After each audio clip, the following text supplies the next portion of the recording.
it's too much and I'd be wanting to cut all my hair off. That black yo magic, that black yo magic, that black yo magic, magic, black yo magic, that black yo magic. Hi guys, welcome to my channel. My name is Samaya and I'm back again with another video. So in today's video we are going to be talking about my natural hair journey and just what it was like for me growing up with natural hair, and just maybe a couple tips of what you can do to grow your natural hair as well if you're here for my channel. So without further ado, let's get straight into the video. For me, growing up with 4C natural hair was definitely an experience because now that I'm 19 years old, I know a lot more things about how to take care of my hair, and people are a lot more embracing of seeing women with natural 4C type hair. And I'm just very happy for the kids today because they don't have to deal with the experiences that I did with, you don't have anybody that can teach you these things. I've learned how to take care of my hair.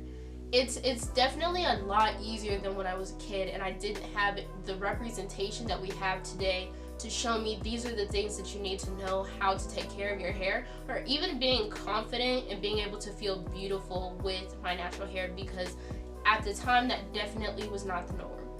The representation that I did have was my mom's. I'm very, very grateful to have such a strong mother, because my mother is the reason why I was able to grow up with my natural hair. As a kid, a lot of my extended family members asked my mom to perm my hair because that was the norm. That's what most little black girls did when they were younger. She didn't want to perm my sisters either, but she kind of let my family talk them into doing that to my sister's hair. And as a kid it was hard for me to understand because my mom wore a lot of wigs and weave when I was growing up, and my sister had a perm, and so I just didn't understand, well, if my sister got one, why can't I get one? I have one word in answer to what you just asked me. No! How about a big no? With me constantly asking her, my mom realized that she had to lead by example for me, so she went ahead and at the time she was wearing a lot of wigs and weaves, and she did have a perm in her hair as well, and she decided to big chop her hair, cut all the perm out, and she stopped wearing wigs and started wearing her hair natural, which allowed me to be confident enough to wear my own natural hair as well. And so my mom helped me a lot trying to figure out how to do my natural hair, take care of it. But as my hair started getting longer, that's when my mom wasn't enough to help me figure out how to go that far. Because of that experience, I was able to learn how to take care of my natural hair, and it's been able to grow to the length that it is, and I love it, even though it's not always that glamorous thing. The thing that I love about my hair is the versatility. I can change it every day of the week if I want to. It's long, I can do so many things with it, but it's a lot of work to keep and maintain my hair. Well, it's definitely interesting because as a kid with a lack of representation, there were a lot of kids that used to pick at me and tease me and bully me because my hair was kinkier and they thought it was nappy, and they would laugh. They gonna hate me regardless. That's why I do what I do. Because they would stick pencils in my hair and it would get stuck and it would move.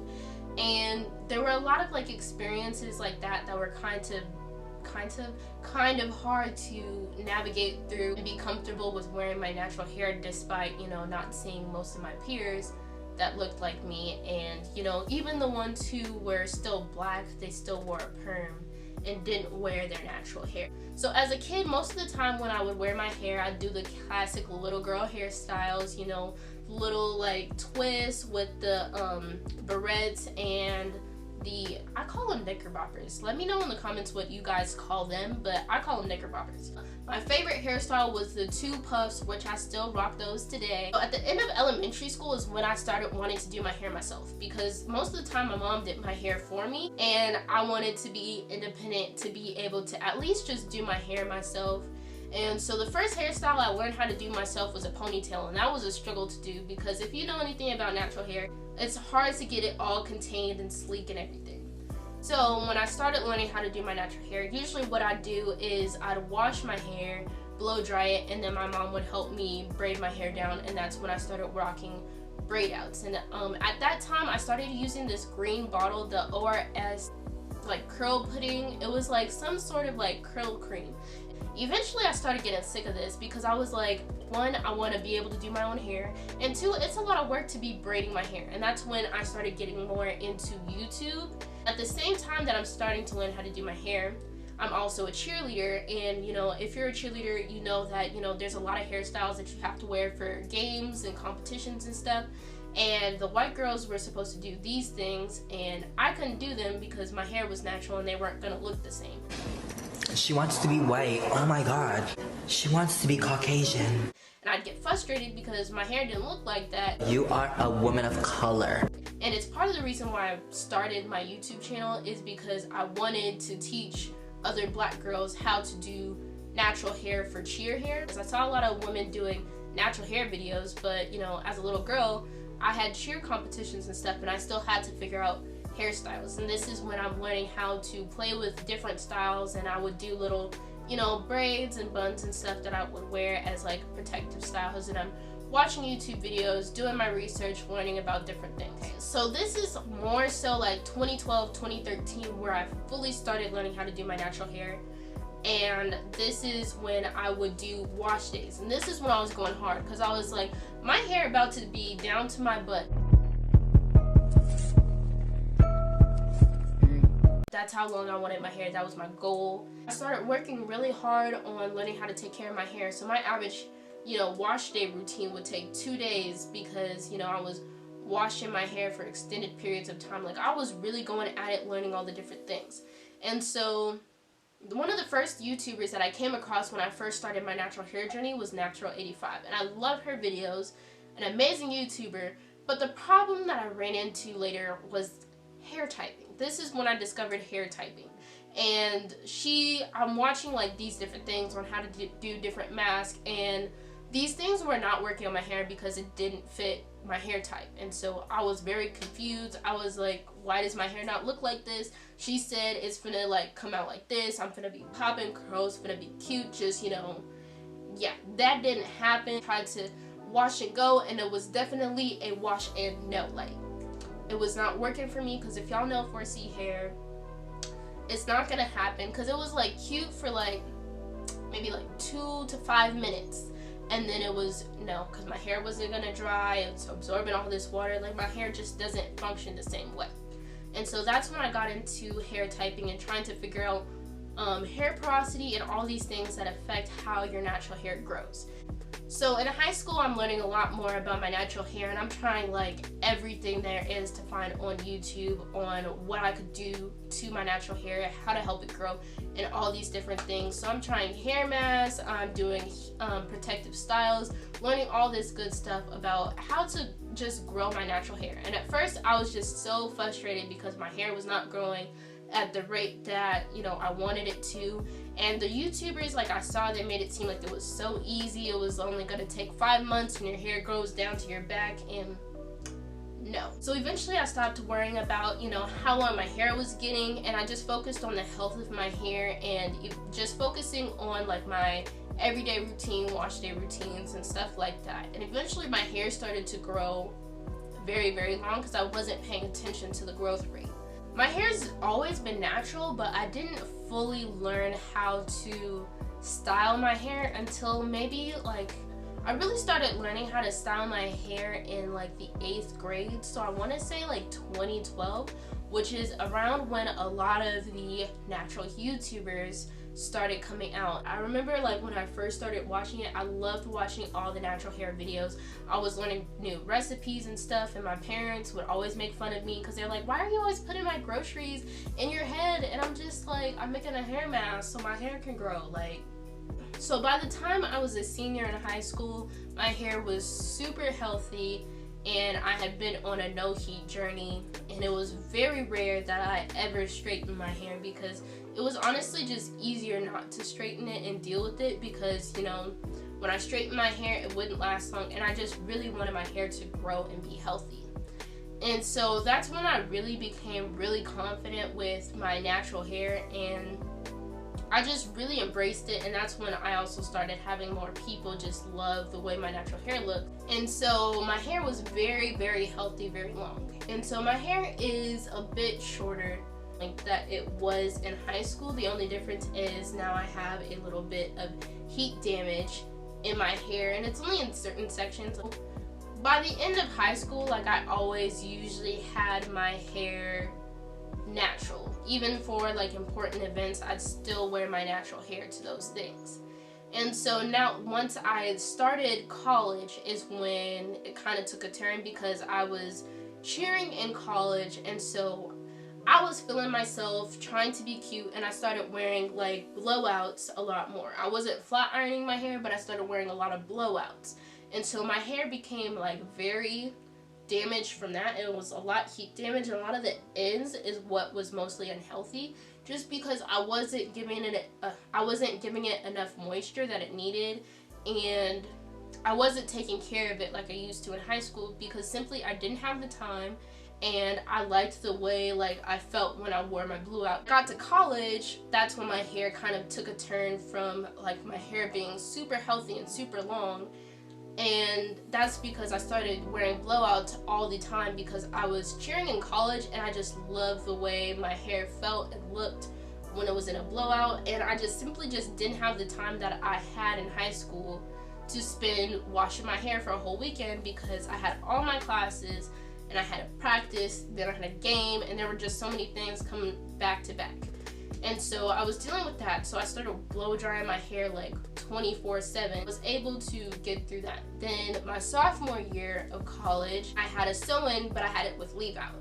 And so this is where a lot of this damage came from. Like, you can see like some of my hair is like very stringy straight, and that's because I was flat ironing the leave-out so it could blend better with the sew-in. And so those are some of the things that I'm trying to work through, and that's part of like my natural hair process, is that like, you know, I definitely learned a lot about how to take care of my natural hair, but you're always gonna have like points in time with your natural hair journey where you're really healthy with your natural hair, and then you fall off because you start wanting to do these styles that your natural hair can do now.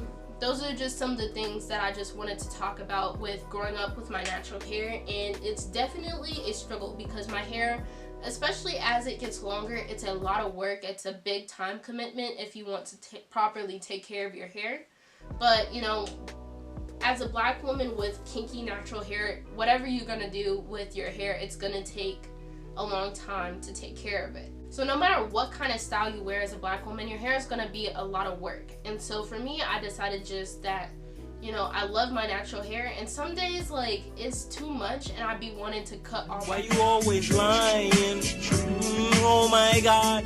But I know I really couldn't do it as much work as I put into growing my natural hair, which I could do it, but that's just not something I want to do. And so that's why I experiment a lot with different styles and protective styles, because even though I love my natural hair and I love the versatility of it and the things that I can do with it, I don't like doing it, which is ironic because y'all seem to love my natural hair videos, and I hate it because I hate doing my hair. But I do it for you guys. But I just want to give you guys a couple tips that it took me time to learn. Is one, learn your hair type and the things that your hair does and does not like, because that's going to lead you to figuring out what are all the things that you need to know how to take care of your hair, how to manage it, what works, what doesn't, and it'll save you a lot of time and allow you to properly grow your hair, because that's going to be the foundation of everything that you need. 2, it is really best to just completely cut out heat from your hair regimen, and that's what's going to allow your hair to grow, because that's not what your hair is meant to do. And so I would suggest that, even though I'm sitting here with my blowout. It's been like 7 months since I've blown my hair out last, so other than that, like, I'm never using any heat at all on my hair. Also, with not using heat in your hair, you also want to do protective styles that keep you out of your hair, or at least low maintenance styles. So like two-strand twists and braid outs are good things for me, because, you know, even with braid outs, a lot of people say they don't like them, but for me, with how long my hair is, like, I'll do one braid out and I use a lot of products and stuff, and my braid out will last me a whole week, and so I can stretch the whole style for a week. Then also, if you're not using heat on your hair, another thing is you want to use both low maintenance and protective styles to just keep you out of your natural hair and allow you to get that growth that you're looking for.